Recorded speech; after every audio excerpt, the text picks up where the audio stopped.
Bonjour à tous, je vais continuer le traité de l'oraison et de la méditation avec Saint-Pierre d'Alcantara. On est rendu dans la deuxième série de méditation. On est rendu au jour mardi.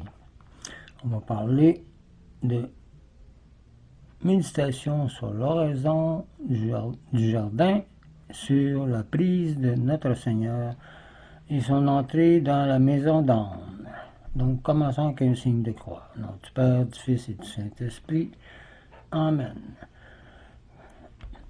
En ce jour, mardi, vous méditerez sur l'oraison du jardin, sur la prise de notre Seigneur, sur son entrée dans la maison d'Anne et sur l'affront qu'il a reçu. Considérez comment le divin Maître, après avoir terminé cette mystérieuse scène, s'en alla avec ses disciples à la montagne des Oliviers pour prier avant d'entrer dans le combat de sa passion.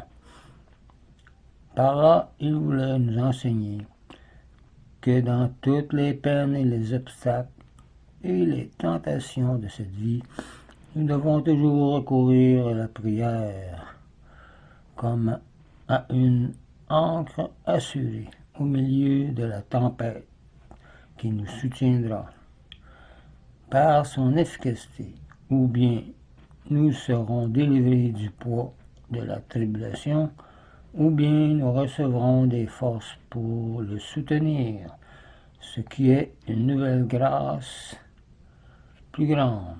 Le Seigneur, pour avoir une compagnie durant le chemin, prit avec lui les 3 disciples qu'il chérissait le plus, Saint-Pierre, Saint-Jacques et Saint-Jean.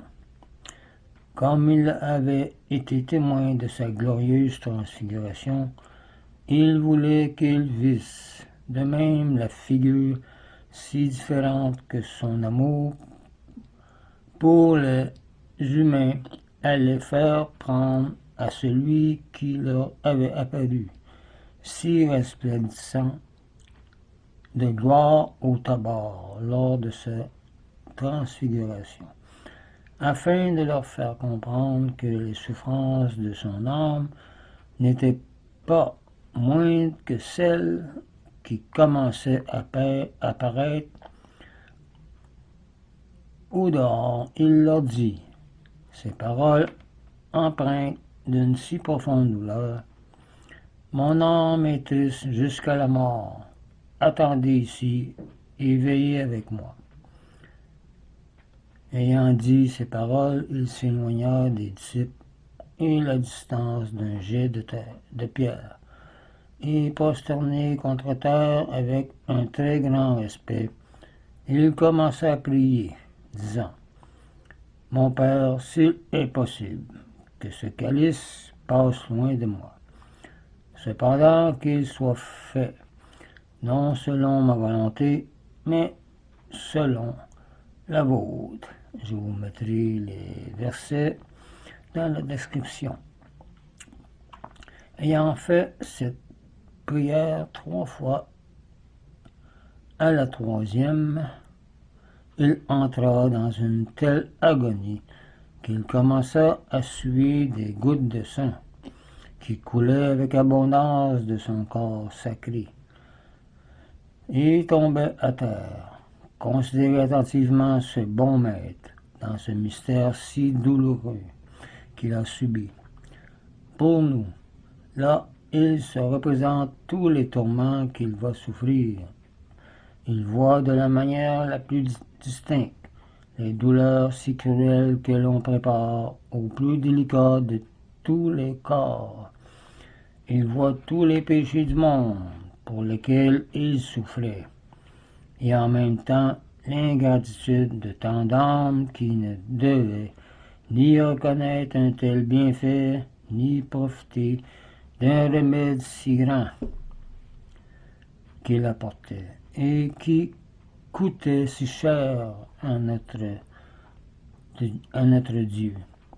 À cette vue, son âme est brisée par de telles angoisses, ses sens, son organisation si délicate, reçoivent une secousse si profonde que les forces et toute l'harmonie de ce corps en demeurent troublées.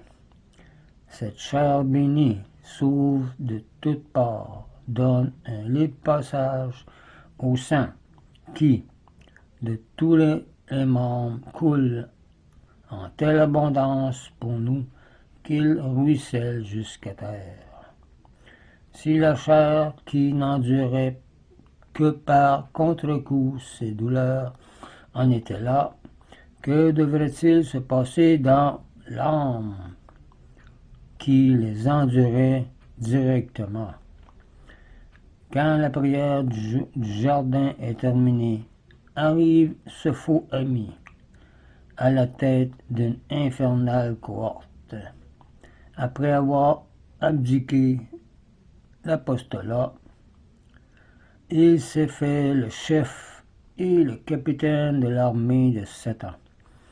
Considérez comment il marche sans honte, le premier, et comment, arrivé près du bon maître, il le vend par un perfide baiser.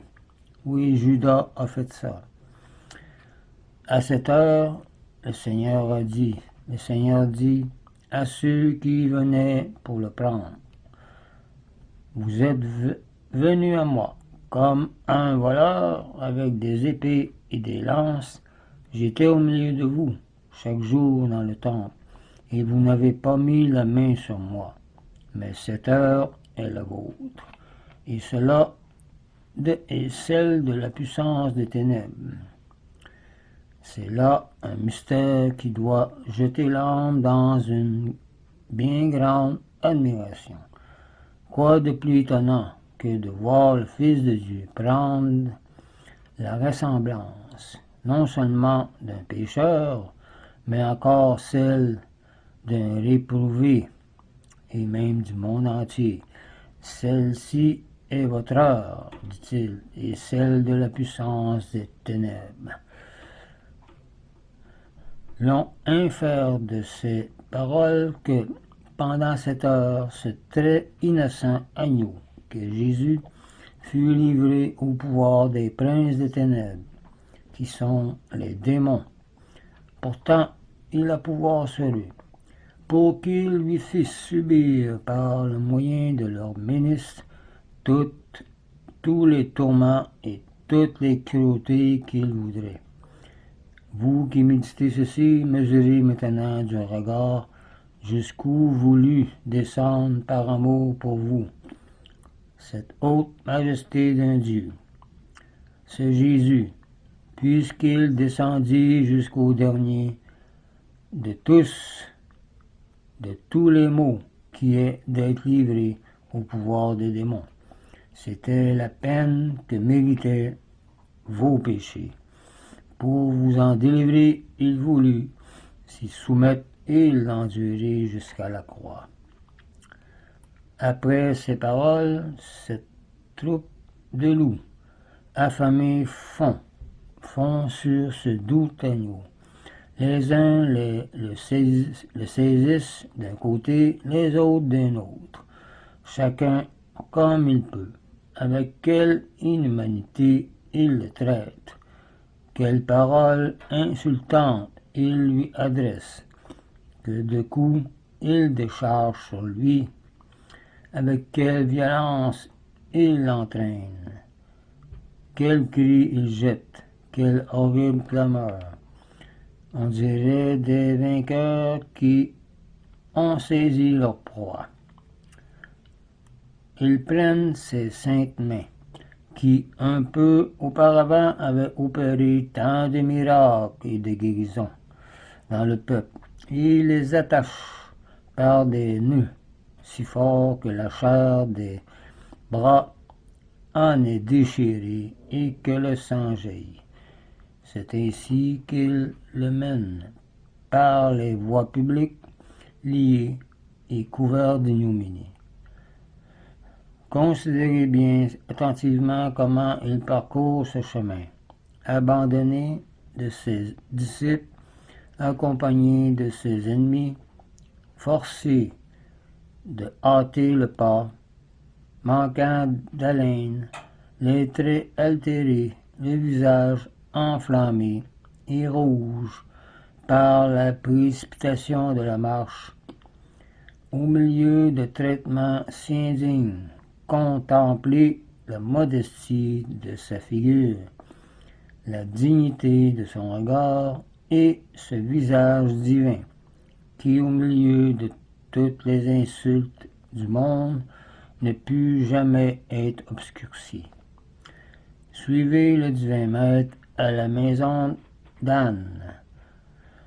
Là, répondant avec respect à la demande que lui adresse le pontife sur ses disciples et sur sa doctrine, un de ces misérables qui étaient présents lui décharge un grand soufflet au visage en lui disant « Est-ce ainsi que tu réponds au pontife ?»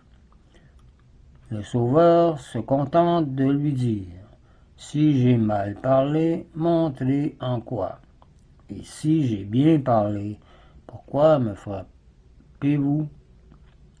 Ô mon âme, constate bien ici, non seulement la douceur de cette réponse, mais encore ce visage meurtri et coloré par la violence des coups, la modestie de ses yeux si sereins, ce front si calme et à l'intérieur cette âme très sainte, si humble et si disposée à présenter l'autre joue, si le bourreau le demandait. C'est la fin du jour de mardi. Mercredi, on va méditer sur les outrages faits à notre Seigneur dans la maison de Caïphe et sur le reniement de Saint Pierre et sur la flagellation. Donc, je vous laisse là-dessus. Je vous dis au revoir et union prière.